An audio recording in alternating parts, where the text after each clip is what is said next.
Day 6 of U.S. airstrikes inside Iran. Strategic bridges hit.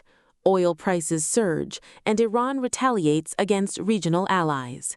U.S. forces launch precision airstrikes against strategic logistics infrastructure. Business Insider. The escalation widens. The conflict in the Middle East has entered a highly volatile phase, as U.S. Central Command, CENTCOM, concluded its sixth consecutive night of intensive precision airstrikes inside Iranian territory. What began as targeted operations to protect commercial shipping routes has rapidly expanded into a broader campaign aimed at dismantling Iran's critical military and logistics infrastructure. CENTCOM. According to military officials in Washington, fighter jets, unmanned aerial vehicles, drones, and naval warships unleashed a massive wave of precision-guided munitions that hit dozens of targets across southern Iran just before dawn on Friday. The primary focus of this latest wave shifts the strategy from purely military compounds to economic and transport choke points. Strategic choke points and bridges destroyed.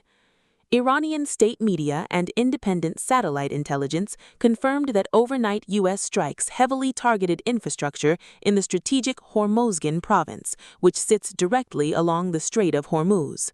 Among the primary targets were two major highway and railway bridges in Bandar Khamir.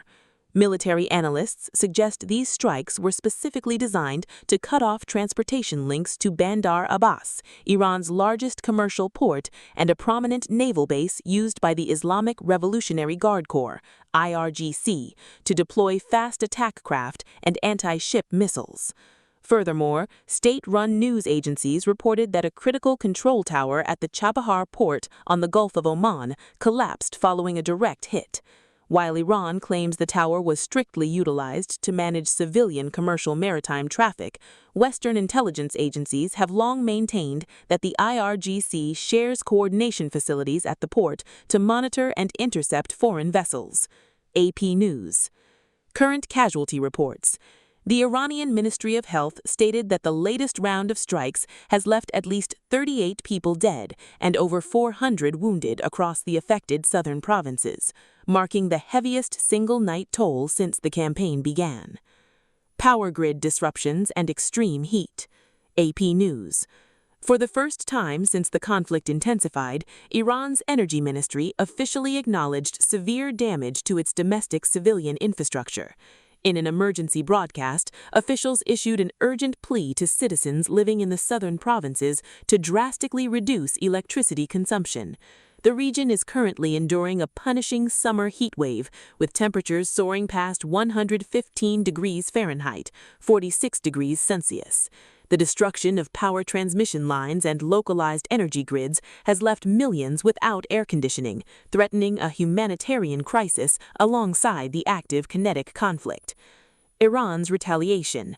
Allies under fire. Tehran did not remain silent.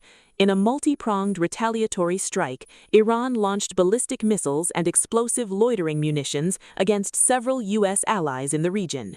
Target region. Infrastructure hit. Strategic fallout. Kuwait. Water desalination and power plants. Major power outages, immediate threat to clean water supplies. Iraqi Kurdistan. Government and civilian sites in Erbil. At least 8 casualties reported. Strict violation of sovereignty condemned. Syria. Al-Tan. U.S. Special Operations Command Outpost. Heightened direct combat alerts for deployed American service members. Kuwaiti authorities confirmed significant structural damage to a key utility plant along the coast, but stated emergency crews are working around the clock to restore water filtration capabilities. Meanwhile, air defense networks over Erbil successfully intercepted several incoming Iranian drones, though falling debris caused casualties on the ground. Fox News. Global markets react. Oil spikes. The economic ripples of the conflict were felt instantly across global stock and commodity markets. Brent crude oil prices surged by over 4.5% within hours of the bridge attacks, comfortably trading past $92 a barrel, with energy analysts warning that a prolonged blockade of the Strait of Hormuz could push prices into the triple digits. shipping firms are already altering routes. Reports indicate that U.S. naval forces have had to physically redirect multiple commercial container vessels away from the active combat zone in the Strait of Hormuz to prevent them from becoming collateral damage or potential hostages. Domestic political pressure in Washington. Back in the United States, the military campaign is dominating the political landscape. President Donald Trump has stated that the blockade and severe infrastructure strikes are necessary to permanently throttle the Iranian regime's economy and force them to relinquish control over international shipping lanes. Foundation for Defense of Democracies. However, the administration is facing mounting bipartisan pressure on Capitol Hill. Lawmakers from both parties are questioning the long-term strategy, warning against getting entangled in a protracted, full-scale ground war in the Middle East, a scenario the president explicitly campaigned against avoiding. With U.S. midterms looming later this year, the domestic economic impact of rising gas prices at American pumps may ultimately dictate the duration and intensity of this expanding military campaign.